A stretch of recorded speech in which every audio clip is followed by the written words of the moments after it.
او آیا تا ته د موسی علیه السلام څه خبر هم رسېدلی دی؟ کله چې هغه یو اور ولید او خپلې کورنۍ ته یې وویل چې لږ تم شئ، ما یو اور لیدلی دی، ښایي چې تاسې ته یوه نیمه سکروټه راوړم یا په دې اور باندې ما ته د لارې په باب څه لارښوونه وشي. هلته چې ورسېده غږ وشو: ای موسی، زه ستا رب یم، پڼې دې وباسه، ته د طوا په سپېڅلي ناو کې او ما ته غوره کړی، واوره څه چې درته وحی کیږي. همدا زه الله یم، له ما څخه پرته بل خدای نشته. نو ته زما بندګي وکړه او زما د یاد لپاره لمونځ قایم کړه.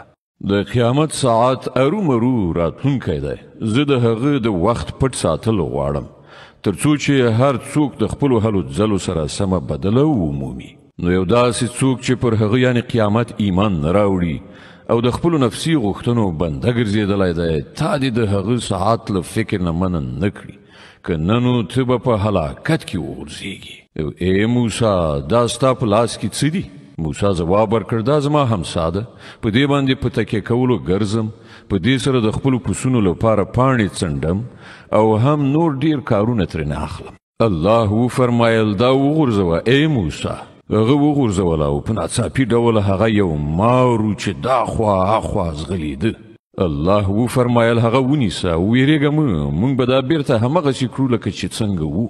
او لږ شان خپل لاس خپل تخرګ ته وروړه، بې له کوم تکلیف څخه به ځلانده راووځي. دا بله نښانه ده د دې لپاره چې موږ تا ته د خپلو سترو نښانو ښوونکي یو.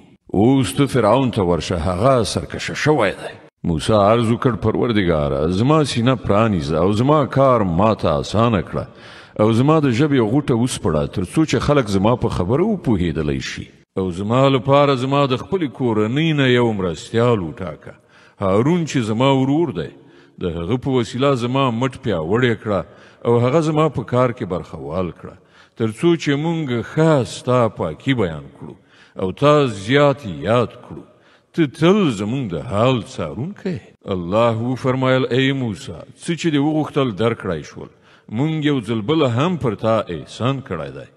یاد کړه هغه وخت چې مونږ ستا مور ته وحی وکړه، داسې اشاره چې د وحی په وسیله کېدی شي چې دغه ماشوم په صندوق کې واچوه او صندوق په سیند کې وغورځوه. سیند به هغه غاړې ته وباسي او هغه به زما دښمن او د دغه ماشوم دښمن راواخلي. ما له خپل لوري نه پر تا مینه خوره کړه او داسې انتظام مې وکړ چې ته زما په څارنه کې وپالل شي. یاد کړه هغه وخت چې ستا خور د فرعون قصر ته نږدې روانه وه، بیا یې په تلو ویل: زه تاسې ته د هغه چا پته درکړم چې دغه ماشوم په ښه شان وروزي. په دې ډول مونږ ته بیرته د خپل مور غېږې ته ورسولې تر څو چې د هغې سترګې روښانه شي او اندېښمنه ونه اوسي. او دا هم در یاد کړه چې تا یو څوک وژلی و، مونږ ته له دغه کړاو نه وویستلې او ته مو له راز راز ازموینو څخه تیر کړې او ته د مدین په خلکو کې ډیر کلونه ووسېدلې. نو اوس همغسې چې مقرره شوې ده په خپل وخت کې ستا راتګ دی. ای موسی، ما ته د خپل کار لپاره برابر کړی، زه ته او ستا ورور زما له نښانو سره، او پام کوئ تاسې زما په یاد کې لنډون مه کوئ. زه تاسې دواړه فرعون ته ورشئ چې هغه سرکشه شوی دی، له هغه سره په نرمۍ خبرې وکړئ، ښایي چې هغه نصیحت ومني یا وویریږي. دواړو عرض وکړ: پروردګاره، مونږ ویریږو چې هغه به پر مونږ زیاتی وکړي یا به یرغل وکړي. الله وفرمایل: مه ویریږئ، زه له تاسې سره یم، هر څه اورم او وینم. هغه ته ورشئ او ووایاست چې مونږ ستا د رب استازي یو. بني اسرائیل له مونږ سره تلو ته پرېږده او هغوی مه ربړوه. مونږ تا ته ستا د رب له نښانې سره راغلي یو او سلامتي ده د هغه چا لپاره چې د سمې لارې پیروي غوره کړي. مونږ ته په وحی سره ښودله شوې ده چې عذاب دی د هغه چا لپاره چې د دروغو نسبت وکړي او مخ واړوي. فرعون وویل: ښه نو بیا ستاسې دواړو رب څوک دی ای موسی؟ موسی ځواب ورکړ: زموږ رب هغه ذات دی چې هر شي ته یې د هغه خپل ساختمان ورکړ، بیا یې ورته لار وښودله. فرعون وویل: او پخوا چې کوم نسلونه تیر شوي دي نو د هغو څه حالت و؟ موسی وویل: د هغې علم زما له رب سره په یو کتاب کې ساتل شوی دی. زما رب نه غلطي کوي نه هیرجن دی. همغه ذات چې ستاسې لپاره یې د ځمکې فرش وغوړوله او په هغې کې ستاسې د تګ لارې جوړې کړې او له پاسه یې اوبه ورولې، بیا یې د هغو په وسیله راز راز حاصلات راوټوکول. وخورئ او خپل څاروي هم وڅروئ. بېشکه په دې کې د هوښیارانو لپاره ډېرې نښانې دي. له همدې ځمکې نه موږ تاسې پیدا کړي یاست، همدې ته به مو بیرته ورولو او له همدې نه به مو دوهم ځل راوباسو. موږ فرعون ته خپلې ټولې نښانې وښودلې، خو هغه دروغ وګڼلې او ویې نه منلې. وی ویل ای موسی، آیا ته موږ ته د دې لپاره راغلی چې د خپلو کوډو په زور سره موږ زموږ له هېواد نه وباسې؟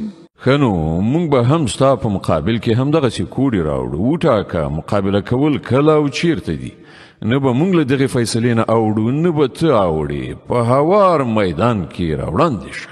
موسی وویل د جشن ورځ وټاکله شوه او خلک دې د لمر له راپورته کېدو سره غونډ وي. فرعون وګرځېد، خپلې ټولې دسیسې راټولې کړې او مقابلې ته راغی. موسی په عین وخت کې مقابل لوري ته په خطاب وویل ای اجل نیولو، پر الله باندې د دروغو تورونه مه تړئ، که نه نو یو سخت عذاب به تاسې تباه کړي.